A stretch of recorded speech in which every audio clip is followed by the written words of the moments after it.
This segment of the news is brought to you by Sun Oil Limited.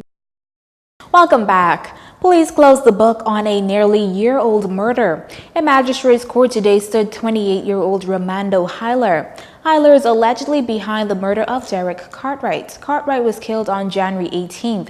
His body was found in the old City Market building, Market Street.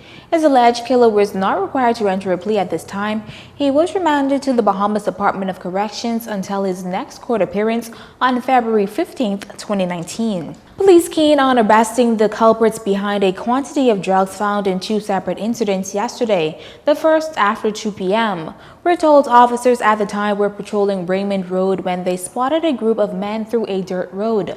Upon seeing the officers, the men ran off. However, a search of the area revealed a red bag containing marijuana. Several hours later, officers of the Drug Enforcement Unit searched a bushy area off Andros Crescent, Yamakura Beach Estate and recovered 3 crocus bags of another stash of marijuana.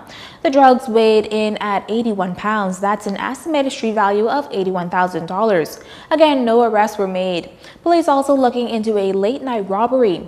The victim told police she had just arrived at a Palm Avenue South Beach Estate home just before 10 p.m. when a gunman showed up and robbed her of her blue Nissan Terrano.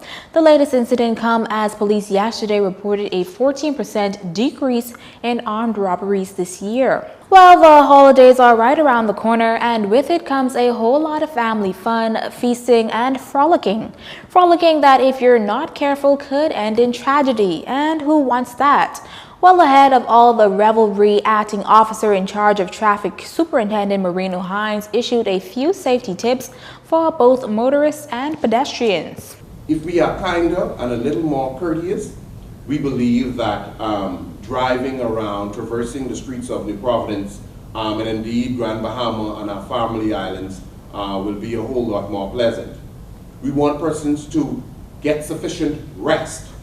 We recognize, and our studies show and reveal, that when persons are fatigued, there is more of a potential for accidents. And so, even though we know that Bahamians are going to be partying, we're going to be enjoying ourselves, and they're going to be moving non-stop, it is imperative that before getting behind the wheel of any vehicle, that you rest.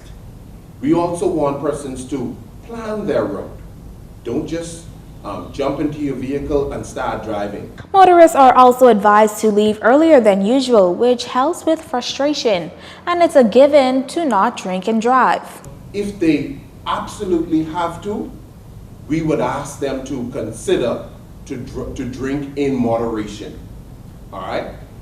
Alcohol, once a person is inebriated, drastically impairs your reaction time. Also consider carpooling. Now, as for pedestrians, use the designated crossings. If there are none, cross the street at the end of the roadway where the traffic must come to a stop.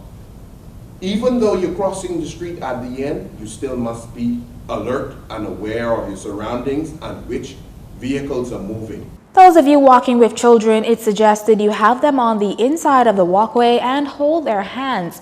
The precautionary measures come in the face of some 59 traffic fatalities so far this year, an uptake over the previous year's count. Our final story is up next. This segment of the news has been brought to you by Sun Oil Limited.